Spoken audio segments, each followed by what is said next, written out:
Simenon's Maigret, a series of plays based on the novels of Georges Simenon.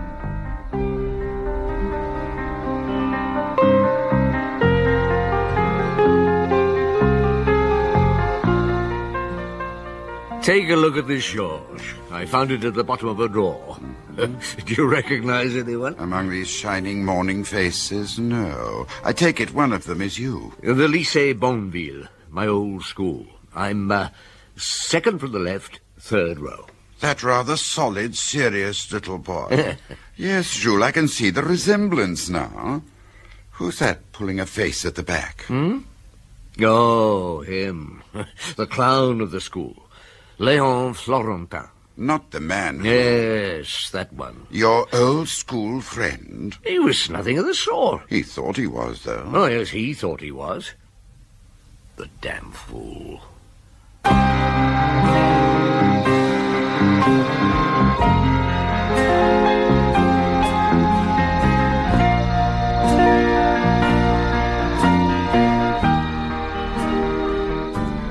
Maurice Denham as Jules Maigret, Michael Gough as Georges Simenon, and John Moffat as Léon Florentin in Maigret's Boyhood Friend, translated by Eileen Ellenbogen and adapted for radio by Betty Davis. Léon Florentin, the confectioner's son from Moulins. Yes, the family had a nice little business. You didn't keep in touch with him after you left? No. I bumped into him once, 20 years on, looking very dashing with an elegant redhead on his arm. His wife, he said. I remember they had a pale green sports car. But that wasn't the last you saw of him. Unfortunately, no. On a sweltering summer day 20 years later, he turned up again. Léon Florentin. Antique dealer? Yes, sir. How old is he? About your age. Tall and thin? That's right. Very tall and thin, with a regular mop of grey hair. That's him. All right, send him in. Inspector Maigret will see you now. Oh, thank you. All right. Hello. How are you, Maigret? Oh, I'm well. Do sit down. How's your wife? My wife? Oh, you mean Monique, the little redhead? Yeah. She wasn't my wife. No, we just lived together for a time. No, you're not married. What would be the point? I say, I like your office. I didn't expect to see such good furniture at police headquarters. So you're an antique dealer now? In a manner of speaking, yes. I buy old furniture and do it up. You know how it is. Everyone's an antique dealer these days. You're doing all right, Oh, yes, everything's fine. At least it was fine until this afternoon. What happened? The sky fell. Go on. It's hard to explain, that's the trouble. Look, I'd better tell you that I have a woman friend for 4 years now. You've lived together? Not exactly, no. She has her own place. Her name is José. Well, actually, her name is Joséphine Papet, but she prefers to be called José. She's 34, but you'd never think it. Whew, it's hot in here. Well? I'm not the only one. The only what? I'm not her only friend. Oh, she's a marvellous girl, really, and I'm everything to her. You know, lover, friend, confidant. Yeah, but has she many other friends? Well, there's Paret and Courcelles. Then there's a chap with a limp called Victor, and Ginger, a youngster. So where do you come in? I go there when she's alone. You sleep there? Every night except Thursdays. What happens on Thursday? That's Courcelles' night. He lives in Rouen, but he's got business premises in Paris. Oh, now you despise me. Look, I've never despised anyone in my life. It's a delicate situation. Yeah, I can see that. But you have my solemn word, José and I love each other. Or rather, I should say, loved each other. Are you saying you've broken with her? No. Is she dead? Yes. When? This afternoon. I swear it wasn't me. How did she die? She was shot. By whom? I don't know. Where did it happen? In her flat, in the bedroom. And where were you? In the cupboard. What? Well, you see, whenever I was there and the bell rang, don't despise me. It wasn't like that. I work for my living. I earn... No, tell me exactly what happened. Well, we had lunch together. She's a marvellous cook. Yes, and she was expecting her Wednesday visitor, but not before 5:30 to 6. Who was it? François Paret. He's a civil servant in his early 50s, in charge of waterways at the Ministry of Works. Anyway, at 3:30, the bell rang, and I got into the cupboard. Well, no, it's a sort of closet, really, in the bathroom, not the bedroom. And what then? I'd been in there about a quarter of an hour when I heard a sound like a shot. At the time, I thought it must have been a car backfiring. I waited for the man to go. You knew it was a man? Well, no, but I assumed it. How did you know when he'd gone? I heard footsteps leaving and the door shut. What time? About 4. So the murderer stayed for about a quarter of an hour after he killed her. What? How'd you make that out? Well, you said the bell went at 3:30. You heard the shot a quarter of an hour later. Oh, yes, I suppose he must have done. When you went into the bedroom, where did you find her? On the floor by the bed. Did you call a doctor? No, she was dead. Did you ring the local police? No. Well, look, it's well after 5. What have you been doing for the last hour? I was stunned. I just sat there. Eventually, I pulled myself together. I went into a bistro and had 3 large brandies. And then I remembered that you were the big white chief of the CID. So I came here. I thought you'd know what to do. Did you keep any money in the flat? Oh, she may have done. She didn't trust banks. The Wednesday caller, Papet, is it? Yes. Well, normally he'd be arriving at the flat about now. That's right. Has he a key? None of them had keys. Had you a key? Oh, that's quite a different matter. My dear Now, fellow. don't call me your dear fellow. All right. I'd better have a look. Let's get going. So he landed his problem in your lap. Yes. The years hadn't been very kind to him, and though he irritated me, I couldn't help feeling sorry for him. I guessed that he'd lived off José for years. He was lucky to find her. Indeed he was. And now she was dead. And I'm pretty certain he was wondering what the hell was going to become of him. Where was the flat? In the Rue Notre-Dame de Lorette. Downstairs there was a mountainous concierge, a really enormous woman. She stared at us without expression and without any apparent interest. The flat itself wasn't what I expected. What did you expect? Oh, something less fussy, less old-fashioned. The dead woman was a plump little brunette. She had been quite attractive. Well, the doctor and the forensic boys arrived and started work. The examining magistrate came and went, and I slipped downstairs to talk to the concierge. I'd like to ask you some questions, madame. What about? Oh, I take it you haven't heard. Mademoiselle Papet is dead. Is that what all the coming and going's about? Yes. Now, may I have your name? Why? It's not your business. I have to include it in my report. Madame Blanc. Widow? No. Does your husband live here? No. Did he desert you? Yes. 19 years ago. I see. Now, did you see anyone go up to Mademoiselle Papet's flat between 5:30 and 6? Yes. Who? Her Wednesday regular. Was he up there long? No. Did you see him or anyone else go up earlier in the day, about 3:30? No. No one. Did anyone come down? Not until 4:30. Who? That fellow. The one who was with you. Do you know your tenant's other friends? Is that what you call them? Well, visitors, then. How many of them are there? 1, 2, 4. Not counting that fellow. Did any of them ever meet? Not that I know of. I have to tell you that Mademoiselle Papet was murdered. Well, it was only to be expected, wasn't it? Well, have you seen our piece of monumental masonry? What? The concierge, that's what I call her. I shudder to think what she calls me. That fellow. Oh, so I'm that fellow, am I?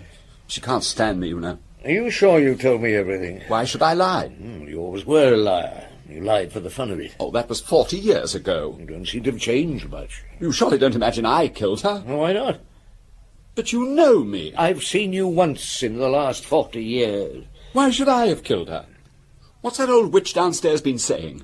She didn't see anyone else go upstairs. She's lying. Maybe. Well, come on. Where? I want to look at your flat. Where is it? Boulevard Rochechouart. I'm sorry about the mess. All looks a bit sordid, doesn't it? But I was only here on Thursdays. Have you been in this business long? 3 years. You surely didn't expect to sell any of this stuff. It isn't worth a sou. What did you do before? I was in exports. Exporting what? Oh, a little of everything. Chiefly to the emergent countries of Africa. Oh, I see. Now, who was José's Thursday caller, the one who stayed the night? Fernand Courcelles. He and José were friends long before I met her. He can't get away as often as he used to. Just a minute. What's that up there on the wardrobe? What? Oh, biscuits. Let's see. Yes, certainly a biscuit tin. Are you fond of biscuits? I like one occasionally. 100 franc notes. Those are my savings. It's packed tight. I didn't know you were so thrifty. There were 2 biscuit tins of the same make in José's flat. Ah, I dare say that's where I got it. And I dare say that's why you waited an hour before coming to see me. You stole this money and came here. What was I to do? She had no family, and I was on my beam ends. José would have wanted me to have it. But I didn't kill her. I swear it. I truly was hiding in the clothes closet. Come along. Where now? Quai des Orfèvres. You're arresting me. No, I'm not arresting you. Move. It's a very odd feeling being in this situation with an old school friend. It certainly is. You think I'm a slob, don't you? No, I'm not judging you. I'm trying to understand. I loved her. Yes, you said so. Oh, I know we weren't Romeo and Juliet. I don't quite see Romeo skulking in the clothes closet. You don't understand. Look, did you know where she kept her money? She made no secret of it. She trusted me. Now, why should I kill her? Well, suppose she was tired of you. She wasn't. We were saving to buy a house together. Look, put yourself in my place. God forbid. What? Oh, I'm sorry. Have you got a revolver? José had an old one. I found it 3 years ago in a chest I bought at an auction. She kept it in the drawer of her bedside table. Was it loaded? Yes, she was a nervous type. I thought it would reassure her. Well, it isn't there now. I know, I looked for it. Why? Well, it was stupid, I know. I behaved like an idiot.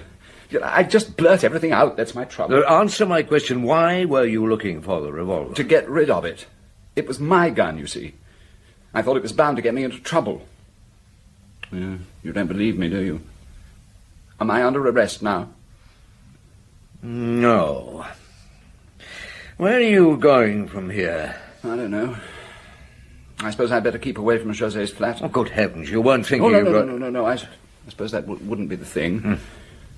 Oh, well, it'll have to be my own place. It isn't very comfortable. Excuse me, will you? I won't be a moment.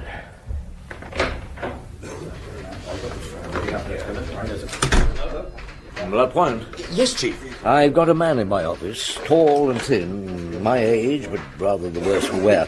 He lives at the end of a little alley in the Boulevard Rochechouart. I don't know what he'll do when he leaves here, but I don't want you to let him out of your sight. Does it matter if he knows he's being followed? Well, it's not all that important. But he's as cunning as a wagon load of monkeys, and he's sure to be on the lookout. Right, Chief. I'll see to it. Let me ask you something. At this point, if it had been anyone else, would you have arrested him? I'd rather not answer that. I won't pursue it. So, you got on the track of the other lovers? Yes, obviously I had to interview them all. I wasn't looking forward to it. In fact, I wasn't looking forward to anything to do with this case. Oh, it's a wretched business. What is it, Jules? A murder? Yes, a shooting. The woman's dead. The trouble is, I was at school with the fellow who lived with her, and now he's up to his neck in this ghastly mess. What motive? Jealousy? No, not if he did it. Did he? God knows. That may be Lapointe. I asked him to ring me at home.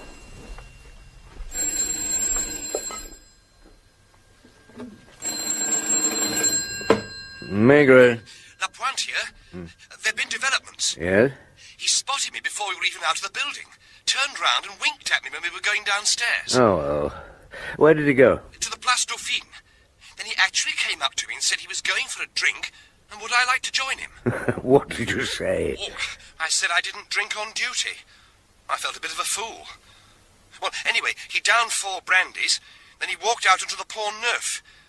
I was quite close behind him, but I couldn't stop him. It all happened too quickly. What did? Well, he jumped into the Seine. Good God. Oh, it's all right. He came up a couple of yards from a boat, and the boatman hauled him in. But by now there was quite a crowd and one or two policemen, so I laid low. I hope I did the right thing. Absolutely the right thing. I may tell you that Florentin was far and away the best swimmer in the school. Now, what happened next? Oh, they marched him into the police station. He came out after a bit and took a taxi back to his place. Well, go on keeping an eye on him, and good luck.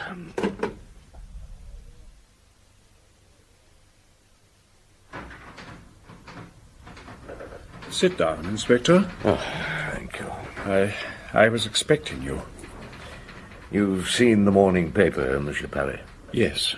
Thank you for coming to the Ministry yourself and sparing me the indignity of a visit to police headquarters. Well, I'm as anxious as you are to avoid publicity. Had you known Joséphine Papet long? About 3 years. Are you married, Monsieur Parry? Yes. Lately, my home hasn't been very happy. My wife is a sick woman. She suffered from a psychiatric disorder. It strained our relationship a good deal. I see. What were the circumstances of your first meeting with Joséphine Papet? It was in a brasserie in the Boulevard Saint-Germain. I often stopped there for a drink. There was this young woman at the next table. She was writing a letter and having trouble with the café pen, so I lent her mine. And then? But that was all. She wasn't there the following day. The day after that, I saw her again and we chatted. Things went on like this for more than a month. I began to look on her as a friend. And at last I went back to José's flat. On a Wednesday? Yes. I'm on the committee of a charitable organization which meets every Wednesday.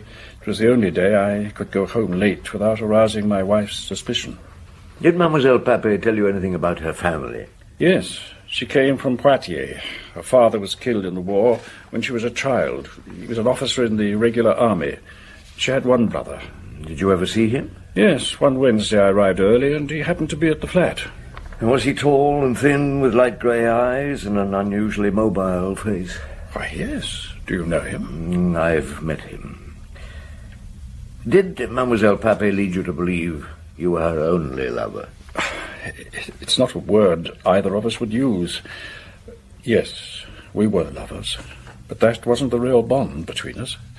We were both lonely people. We opened our hearts to each other.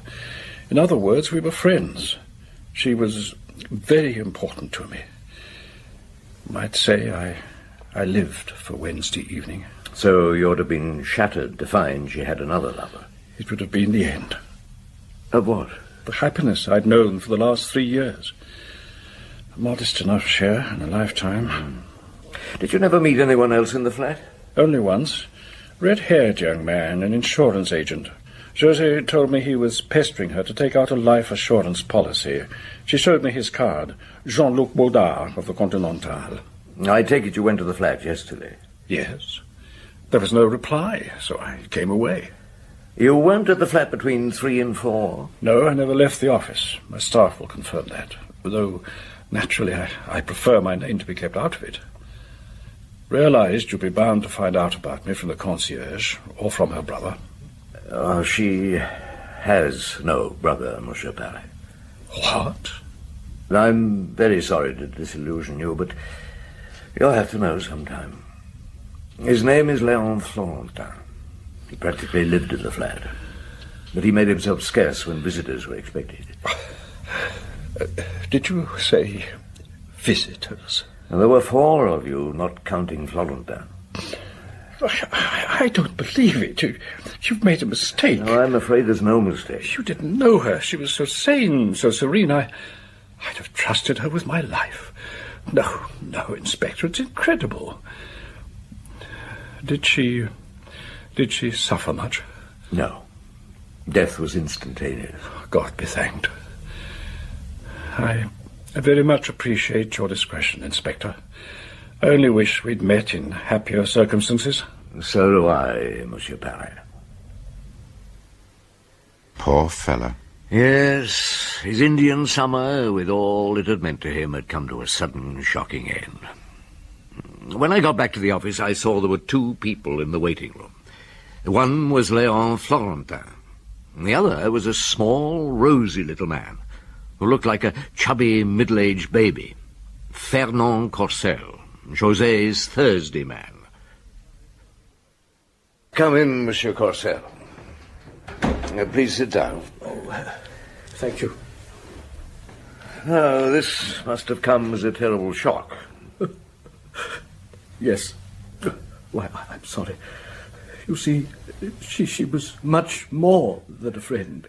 I know. Monsieur Corcel, did you know the man who was talking to you in the waiting room? Why, that's José's brother. Didn't you know? When did you first meet him? 3 years ago, soon after he got back from Uruguay. Uruguay? I see. Had he been there long? Some time. He's an architect. He went there on a government contract to build a new town. And you met him in Joséphine Papet's flat? Yes, that's right. When you arrived unexpectedly early? I don't remember. What are you getting at? Did you see him again? Yes, he called on me at my office. He had a scheme for developing the coastline between Le Gros du Roi and Palavas as a luxury seaside resort. But unfortunately, I couldn't help him. I have no capital of my own. My brother and I own the business jointly, but I gave him a few thousand francs to register the plans. What was he saying to you just now? Oh, well, it's rather a painful subject. Oh, well, I better tell you. He's a bit in the dark about his sister's finances, and he's invested every penny he has in this project, so naturally he's short of ready cash. He asked me to help with the funeral expenses. Really, Inspector, I fail to see anything amusing in that. Well, forgive me. Now, I have to tell you that his name isn't Papet. He's Léon Florentin, and he was at school with me. You mean he isn't her brother? No relation. He was living with her. No, but that's impossible. José was incapable of such a thing. Sit down, Monsieur Corcel. I've known her for 10 years. Before I was married, we lived together. I found that flat. Where did you meet her? Well, in a nightclub in Montmartre. She was a hostess, but she wasn't like the other girls. She wore a simple black dress and very little makeup. She seemed shy. You spent the evening with her? Yes, she told me about her childhood in La Rochelle. Where? La Rochelle. Her father was a fisherman. He was drowned at sea. She had 4 young brothers and sisters to support. Yes, and what about her mother? Dead too, I've no doubt. Yes. What do you mean? Well, I'm sorry, but it's all a pack of lies. Oh, I can't believe it. I was passionately in love with her. And yet you got married. Well, I married my cousin. It was expected. I meant to break off with José, but I found I couldn't. Oh, when I think of that man... He wasn't the only one. What? 3 other men visited her regularly. No. Oh, no. Look, I'm sorry. I'd like to have spared you this, but I have to find the man who killed her.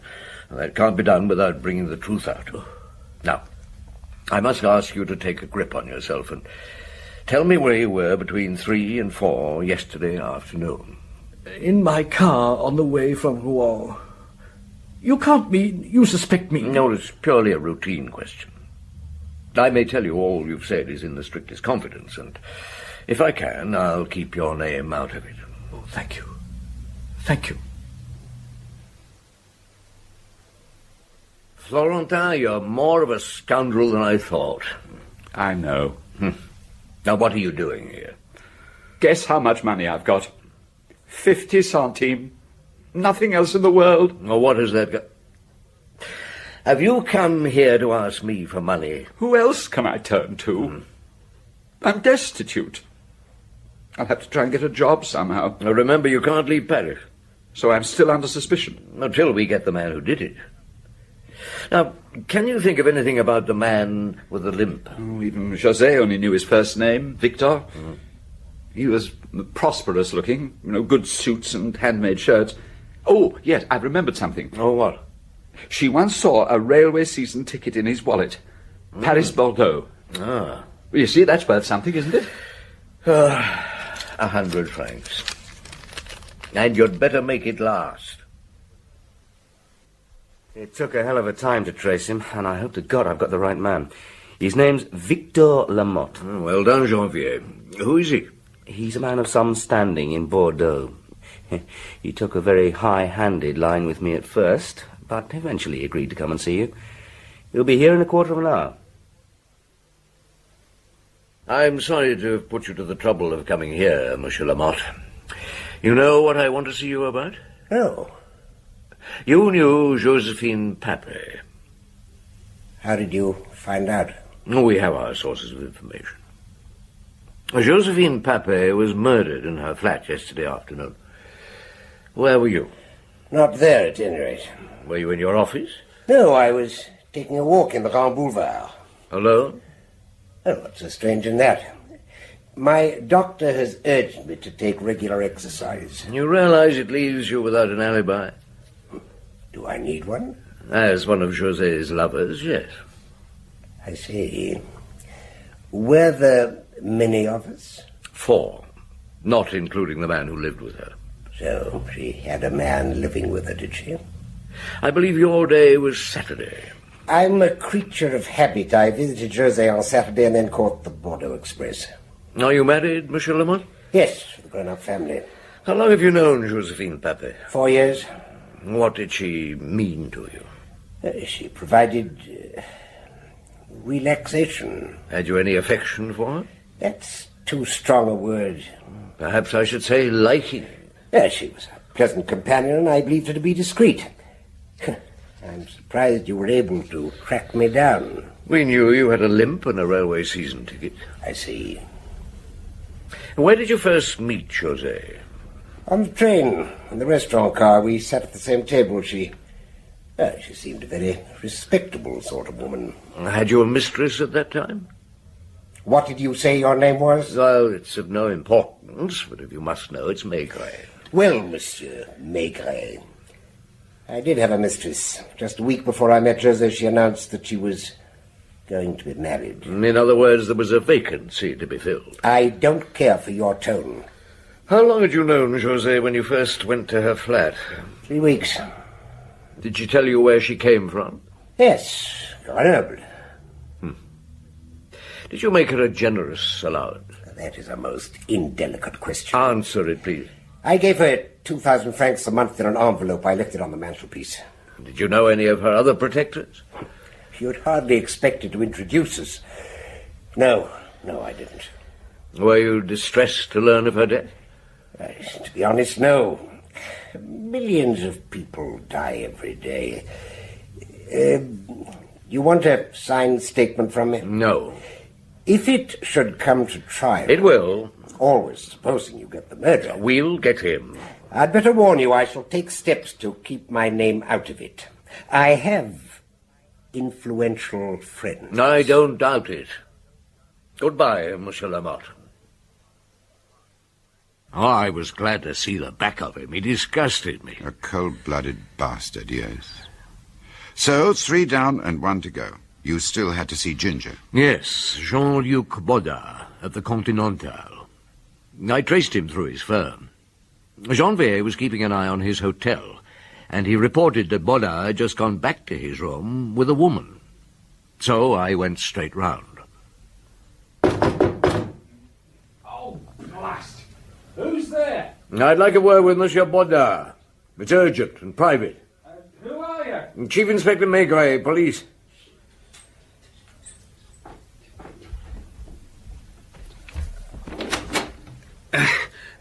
Do I have to come with you? I mean, I'm not alone. I want to ask you a few questions.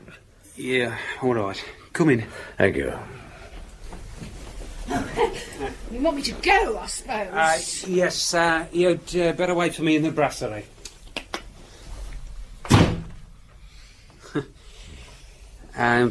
You've come about poor José? Yes. How long have you known her? Oh, about a couple of months. How did you meet her? I called at her flat. I'm an insurance agent. Was she alone? No, there was a man with her, a bit of a layabout, tall and thin. He made himself scarce. You sell life insurance, I believe. Accident policies as well, and other things. Were you able to interest Mademoiselle Papet? Well, not in the sense you mean. But, well, she was a tidy little armful, and I had the feeling she fancied me, so I had a go. Well, sometimes you get your face slapped, but it's always worth a try. Was it worth a try with her? I'll say. How often did you see her afterwards? I wasn't counting. What do you know about her? She told me she was born in Dieppe. She told you the truth? She was. Oh, she told me about the others. She was a bit scared of the one with the limp, and a bit irritated by the grey-haired one. He wanted to marry her. Did he? Yeah. She said you'd think he owned me. If I'd wanted to, I could have stepped into his shoes, but I didn't. I wanted out. She was getting too keen. I was trying to end it, gently. Do you think he killed her? I've no idea. Any one of them could have done it. What were you doing yesterday afternoon? You want to know if I've got an alibi? Sorry. I haven't.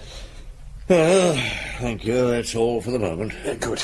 Oh, I say, would you mind looking in on the brasserie on your way down, giving the jolly bird the green light? Tell her I'm waiting. I don't feel like getting dressed. And did you? Yes, actually. She was so surprised she couldn't think of anything to say. I've never been given a job like that in my life. Why did you do it? Because I rather liked him. He was a refreshing change from Victor Lamotte. Anyway, I'd seen them all now and heard their stories. I thought about it for a long time. And I decided that the key to it all was with that woman. The concierge? That's right, the monolithic concierge. So, after interrogation... Confrontation. Yes. I summoned them all to my office. And the concierge. For Janvier held her in reserve. Gentlemen, you can be in no doubt why you're all assembled here. Joséphine Papet is dead, and one of you killed her. I protest. Keep your protests till later. I have accused no one.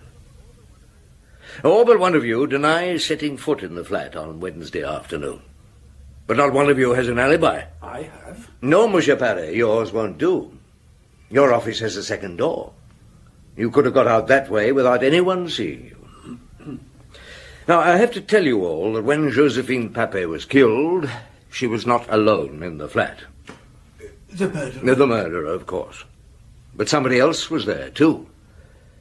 When the bell rang at 3:30 that afternoon, Léon Florentin was there. He hid in the clothes closet, as he'd done in the past. After a quarter of an hour, he heard a shot, but he was too scared to come out till he heard the murderer leave the flat. A quarter of an hour later.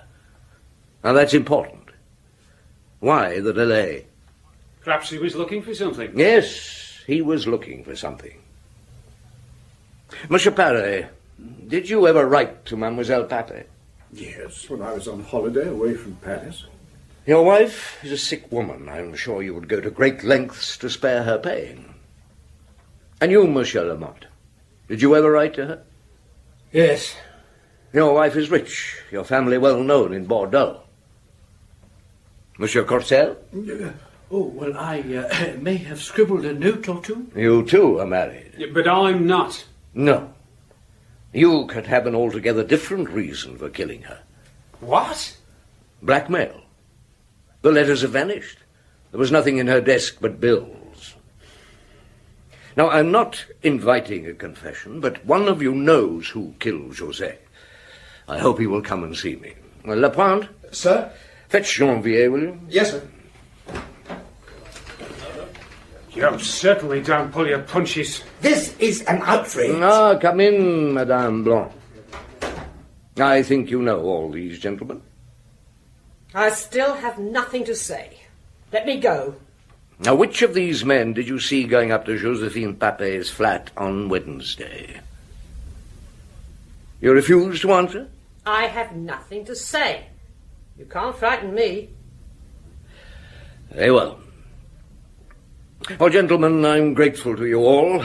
For those who are interested, Joséphine Papet's funeral will take place tomorrow morning. The hearse will set out from the forensic laboratory at 10 o'clock.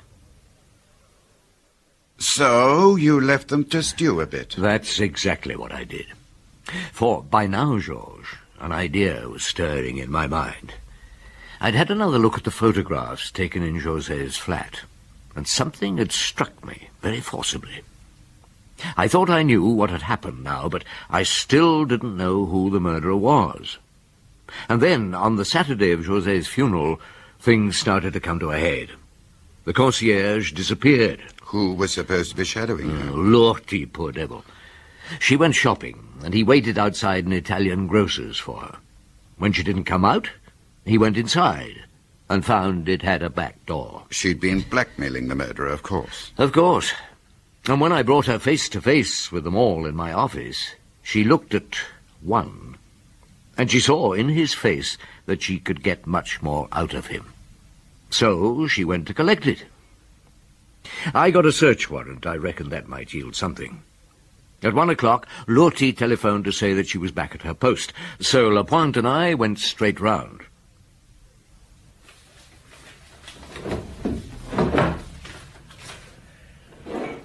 You won't find anything. Won't we? There's nothing to find.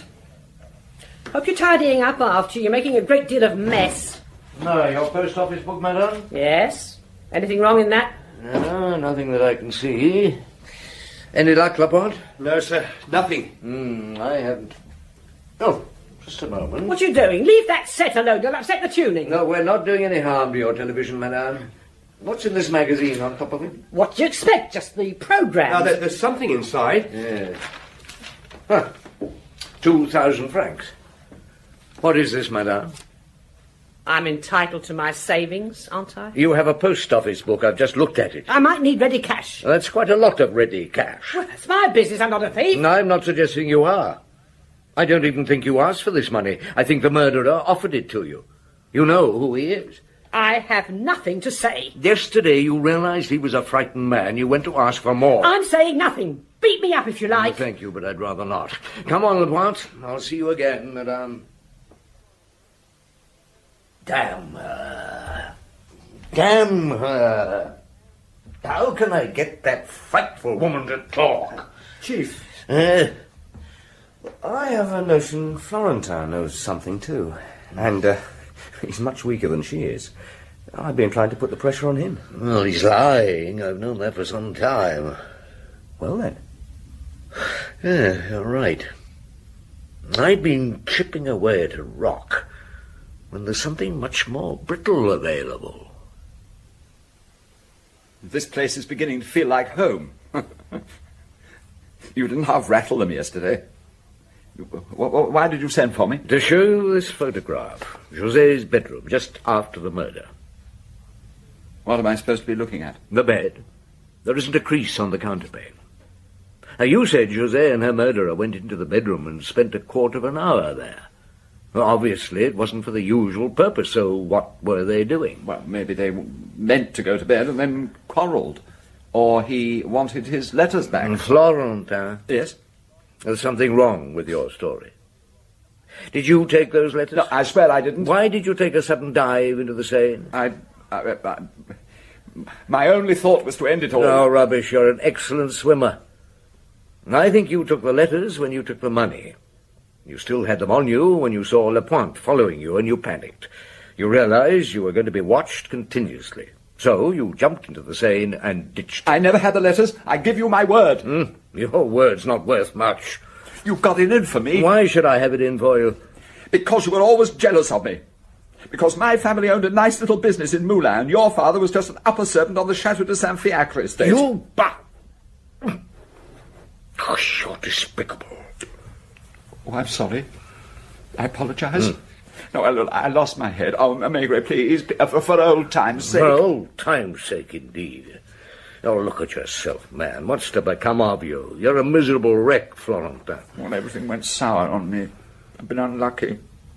But if I get a chance... You're still hoping, but what for heaven's sake? I don't know. Right, that's settled. And now the time's come to take a weight off your mind. I know you didn't kill José. Huh? But your story is a pack of lies. No, I can Now to be quiet. The doorbell rang, certainly. But you didn't hide in the clothes closet. You bolted into the bedroom. José and her caller were in the sitting room. You heard his voice and you were terrified, because you knew he hadn't come to see José. He'd come to see you. Why? Why should he? Oh, José was going to chuck you out. You knew she'd fallen in love with Baudin. So, you looked around for another source of income. You tried to blackmail one of José's lovers. How did you know? I didn't. Till yesterday. Now, Are you going to tell me the rest of the story? I suppose so. You know it all anyway. Oh, yes, I know it all. He found me hiding in the bedroom and dragged me out, shouting abuse at me, with her there, listening. He was furiously angry. I wouldn't give him back his letters. He opened the table drawer and pulled out the revolver. José screamed. I was terrified. So you hid behind her? Well, I hardly knew what I was doing. I swear to you, it was an accident that the gun went off. I believe that. He didn't know anything about guns. I mean, you could see that. I was actually on the point of giving him back his blasted letters when the thing fired, and José fell dead. He panicked and rushed from the room. Has he still got the revolver? I suppose so. So you left with José's savings and the letters. You came to me because you're a coward and you thought I'd protect you. Will I be charged with anything? Well, that depends.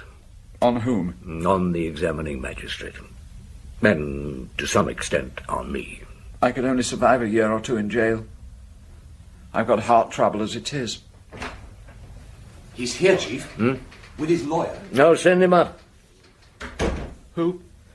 The murderer. What, you know which one it is? Yes, I know which one it is. The concierge talked? No, but she did the next best thing. What do you mean?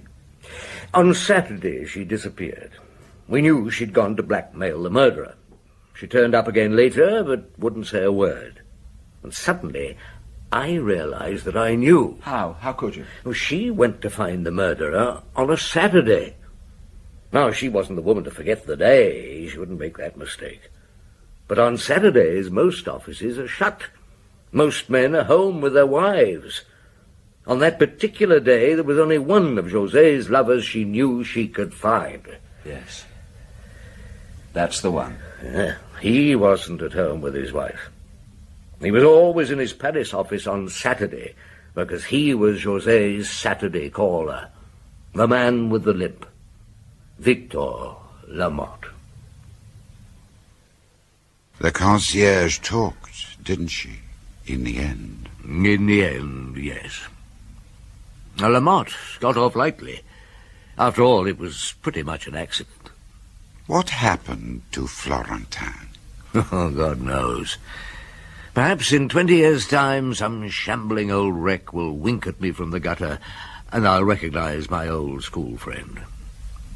Think of it, in 40 years, I hadn't set eyes on a single one of the boys who'd been my schoolmates at the Lycée Bonneville. And when at last I did, of all people, it had to be Florentin.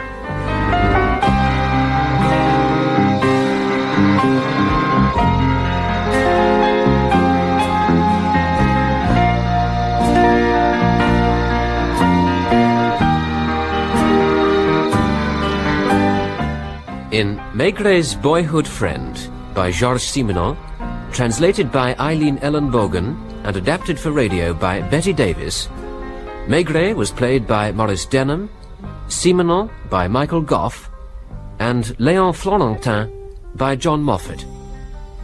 Janvier, Sean Barrett, La Pointe, John Rye, François Paré, Godfrey Kenton, Fernand Courcelle, Peter Tuddenham, Victor Lamotte, John Gabriel, Jean-Luc Baudard, Geoffrey Collins, Madame Blanc, Cécile Chevreau, and Madame Maigret, Irene Sutcliffe. The play was produced and directed by Betty Davis.